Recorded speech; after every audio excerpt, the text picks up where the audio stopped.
contra um mundo melhor.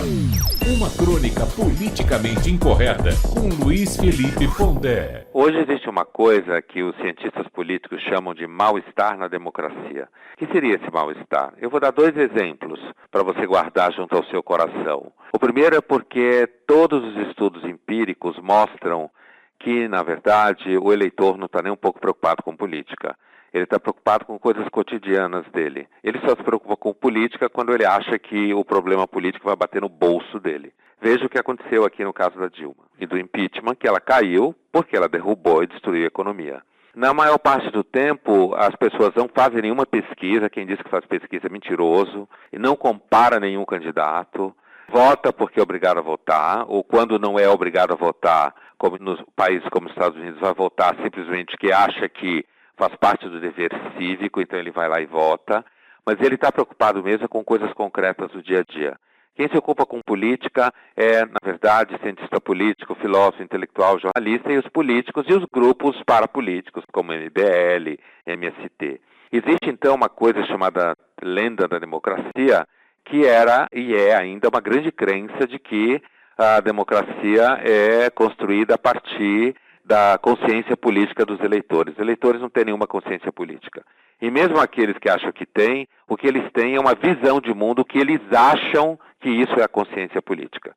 Então as pessoas tendem a votar a partir das suas taras pessoais, seus interesses de classe, seus interesses identitários ou meramente por motivos pragmáticos.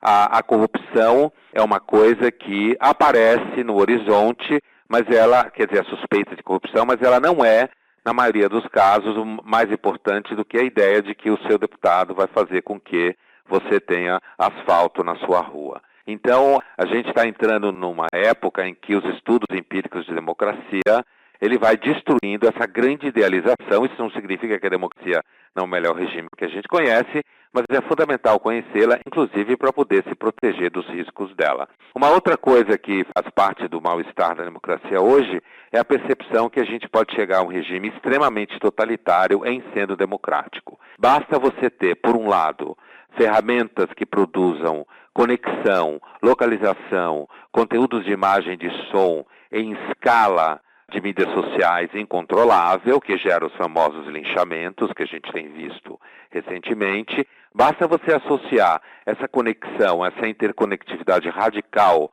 produzindo inclusive a localização das pessoas, a revelia do que elas querem e a difusão daquilo que elas pensam, falam e fazem, associado a um crescente Estado judicializante, no caso do Brasil, o Ministério Público, em grande medida, que tomou para si a intenção de construir, em alguns casos, um grande sistema totalitário baseado na intenção moralista de construir um mundo perfeito que eles têm na cabeça. A associação, portanto, entre uma judicialização da vida, dos gestos, das palavras, como o filósofo fala da semântica, ou seja, dos significados das palavras, transformando isso em crime, associado às ferramentas de mídias sociais, a gente seguramente marcha para um de fato Big Brother, como pensava o George Orwell em 1984, só que esse Big Brother são todos nós vigiando todo mundo, movido por inveja, ressentimento, raiva e orgulho, e perseguindo pessoas nas mais variadas situações. E junto com isso, o crescimento da judicialização da vida. Então, entre todos os debates que hoje nos levam a refletir sobre a democracia de forma não idealizada, escapando de uma percepção religiosa da democracia, um deles é o risco de uma democracia que se torne totalitária de alguma forma, e o outro é o problema de que você tem hoje uma desconstrução completa do mito da consciência política e do eleitor consciente.